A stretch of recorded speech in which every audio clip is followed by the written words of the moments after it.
Welcome back, travelers. I'm Alex. Together with my loyal friend Argo and our wise companion Glaux, we'll journey through the legendary world of ancient Greece. Today, we continue our epic adventure with the Odyssey, Book 2, Episode 6. Come with us. Telemachus walked alone to the shore.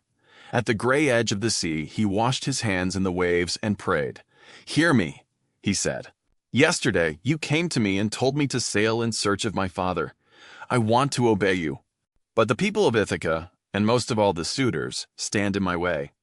The sea moved quietly before him. Then someone came near, wearing the form and voice of Mentor. It was Athena. Athena stood beside Telemachus in the likeness of Mentor, his father's old friend. Her voice was calm, but it carried strength. "Telemachus," she said, "if you have your father's courage, you will not be foolish or afraid. Odysseus never broke his word or left his work unfinished. If you truly take after him, this journey will not fail.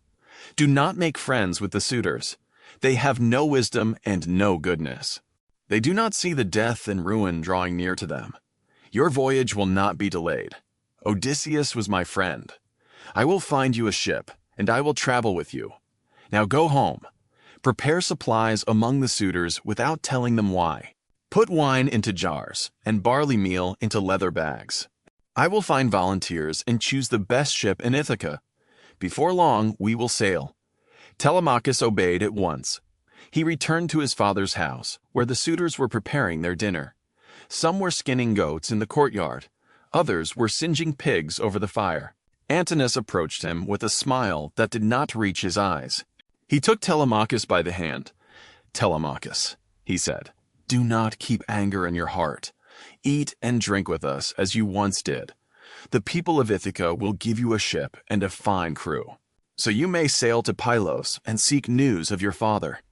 Telemachus pulled his hand away. "How can I eat peacefully with men like you? Was it not enough that you wasted my property while I was still a boy? Now I am older. I understand what you are doing, and I am stronger. Whether I remain here or sail to Pylos, I will do all the harm to you that I can. I will make this journey.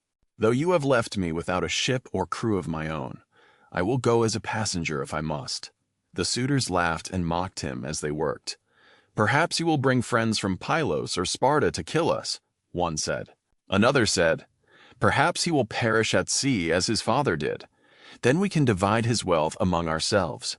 His mother and whichever man marries her may keep the house." Telemachus left them and went down into a great storeroom. There lay the treasures Odysseus had gathered: gold, bronze, linen, spare clothing, and fragrant olive oil. Along the walls stood jars of old wine, kept in hope that Odysseus might yet return. The storeroom was guarded day and night by Eurycleia, the faithful old nurse who had cared for Telemachus since he was a child. Telemachus called her close. "Nurse," he said, "draw 12 jars of the best wine, the wine you are saving for my father if he comes home alive. Seal every jar with a lid. Then fill well-sewn leather bags with 20 measures of barley meal. Prepare everything quietly. Tonight, when my mother has gone upstairs, I will take the supplies away. I am sailing to Pylos and Sparta to learn whether there is any news of my father." Eurycleia began to weep. "My dear child, why would you go? You are the last hope of this house. Your father is lost in a distant land. No one knows where. The moment you leave, these cruel men may plan your death and divide all you own. Stay with your people. Do not wear out your life on the empty sea." "Do not be afraid for me," Telemachus said. "This plan has the blessing of heaven, but promise me one thing. Tell my mother nothing until I have been gone 10 or 12 days, unless she hears that I have left and asks you herself. I do not want grief to steal away her beauty." Eurycleia swore the oath. Then she filled the wine jars and prepared the bags of barley meal, keeping the secret as he had asked. Meanwhile, Athena was at work throughout Ithaca. She took the shape of Telemachus and went from house to house, telling the young men to meet at the ship by sundown.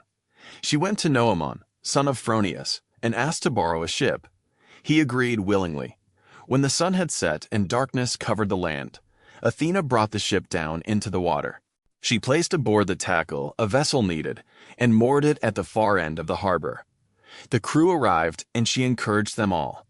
Then Athena went to Odysseus's house.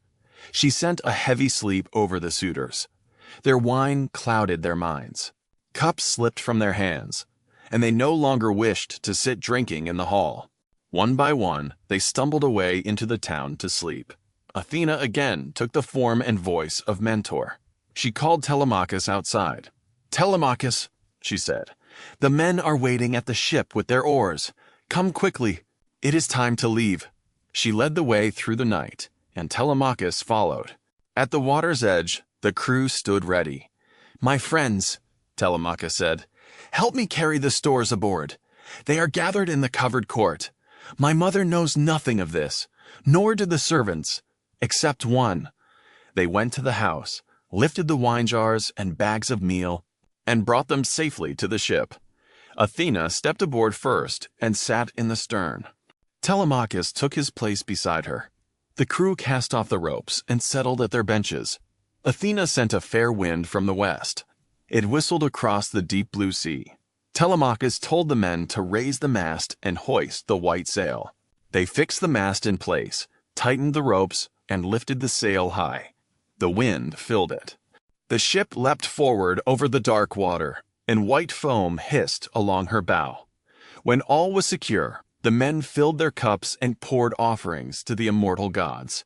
Above all, they honored Athena, gray-eyed daughter of Zeus, who had quietly guided the young prince from shore to sea. Through the long watches of the night, the ship sailed onward toward Pylos, and the first uncertain answer to Telemachus's search.